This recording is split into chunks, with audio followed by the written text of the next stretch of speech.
কাঁকড়ার রেসিপি করব, চলুন আপনাদের সঙ্গে শেয়ার করি। প্রথমে কাঁকড়াগুলোকে কেটে ভালো করে ধুয়ে লবণ হলুদ মাখিয়ে রেখেছি। কড়াই বসিয়ে দিলাম।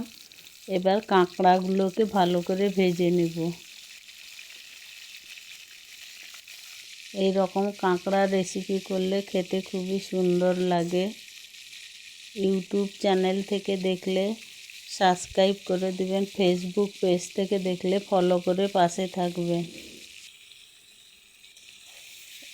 এবার উল্টে পাল্টে ভালো করে ভেজে নিব।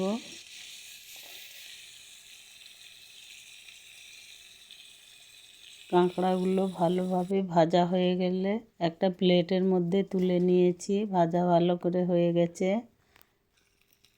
এবার ওই তেলের মধ্যে শুকনো লঙ্কা, তেজপাতা, গোটা গরম মশলা, কুচনো পেঁয়াজ দিয়ে ভালো করে ভেজে নিব।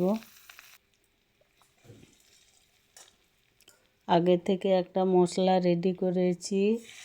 পেঁয়াজ, আদা, রসুন, কুচনো টমেটো একসঙ্গে দিয়ে ভালো করে কষিয়ে নিব। কষানো হয়ে গেলে জিরের গুঁড়ো, হলুদের গুঁড়ো, লঙ্কার গুঁড়ো, পরিমাণ মতন লবণ একসঙ্গে দিয়ে ভালো করে আবারও কষিয়ে নেব।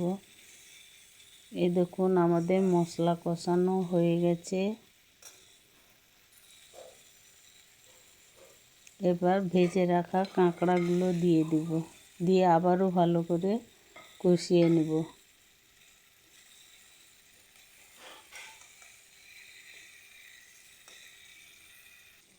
বন্ধুরা, কার কার কাঁকড়া রেসিপি খেতে ভালো লাগে কমেন্ট করে জানাবেন, যাতে আমি ধন্যবাদ জানাতে পারি। ভাতের সঙ্গে কাঁকড়া রেসিপি খুব সুন্দর লাগবে খেতে। এবার কষানো হয়ে গেছে। অল্প একটু জল দিয়ে ভালো করে ফুটিয়ে নেব।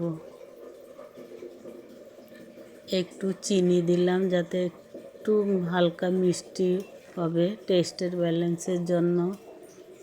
এই দেখুন কাঁকড়ার রেসিপি আমাদের সম্পূর্ণ রেডি হয়ে গেছে। নামানোর আগে অল্প একটু গরম মশলার গুঁড়ো দিয়ে নামিয়ে নেব।